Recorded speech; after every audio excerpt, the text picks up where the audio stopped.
Imagine sleeping in your car with a baby in your arms, washing dishes just to afford a meal, and still believing that one day you'll build a billion-dollar company. Most people would call it unrealistic.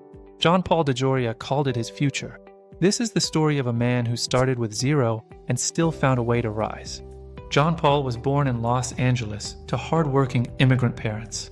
Money was always short. His mother did everything she could, but the family was constantly balancing on the edge of survival. When he was 9, she gave him and his brother a simple message: whatever you do in life, do it with kindness. You may be poor, but you must never be poor in spirit. To help the family, John Paul began working early. He sold newspapers. He collected bottles. He did small jobs around the neighborhood. He learned something powerful at a young age. If he didn't work, nothing would happen. High school didn't make things easier. He felt out of place. Money problems kept growing. At one point, a teacher told him, "People like you don't get far." But instead of breaking him, those words planted a different seed. "I'll prove you wrong." After school, John Paul joined the Navy. It was the first stable moment in his life. But once he returned home, reality hit again. Bills, rent, pressure. He took whatever job he could get. John Paul worked as a janitor, a door-to-door salesman, and eventually a dishwasher. He earned pennies. At one point, his wife left him and took everything, even the last bit of money he had saved. He suddenly found himself raising his little son alone. Bills piled up. Rent was overdue. There were nights when he had nothing but a box of macaroni to split between them. Eventually, they were evicted. John Paul had no choice. He slept in his car with his baby, parked wherever he wouldn't get noticed. Those nights were long, cold, and frightening, but he refused to give up. He kept waking up, working, and pushing forward. And then, one meeting changed everything. John Paul met a talented hairdresser named Paul Mitchell. Paul was incredible with hair. John Paul was incredible with people. Together, they sensed a different kind of opportunity. "Let's start a company," John Paul said. But they didn't have money. No investors. No funding. Nothing. So they scraped together $700, literally all they had. They didn't have an office. They didn't have equipment. They didn't even have a proper place to work. Just two men, a small idea, and the weight of survival on their shoulders. Their first challenge was simple.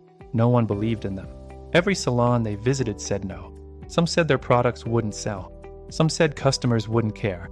Others didn't even want to hear the pitch. But John Paul didn't stop. He went salon to salon, door to door, face to face, the same way he once sold newspapers as a kid. He survived on instant noodles. He still lived in his car at times. His son still slept beside him.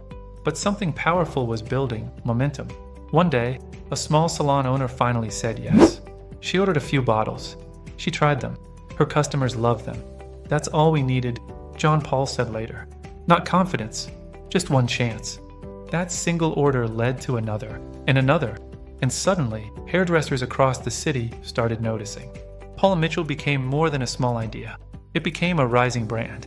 Within a few years, their company exploded. People loved their products. Salons trusted their quality, and the company became a respected name across the country. Then tragedy struck. Paul Mitchell passed away. It could have ended the dream completely, but John Paul refused to let everything they built disappear. He took full control and kept growing the brand. He worked harder than ever. He stayed focused. And with time, Paul Mitchell became one of the biggest hair care empires in the world. But John Paul wasn't done. He later co-founded Patrón Tequila, turning it into one of the most successful premium tequila brands on the planet. From sleeping in a car to building $2 billion companies. It almost sounds unreal, but every step came from struggle, patience, and belief. Even after becoming a billionaire, John Paul lived by the same words his mother told him. "You must never be poor in spirit." He donated millions to charity. He supported the homeless. He funded schools. He protected the environment. He believed that success means nothing if it's not shared. John Paul often said, "Success unshared is failure," and he lived that message every day. John Paul DeJoria's story teaches us something powerful. Your starting point doesn't define you. Your circumstances don't lock your future. And your lowest moments can become the beginning of something incredible. He wasn't lucky. He wasn't special. He was determined.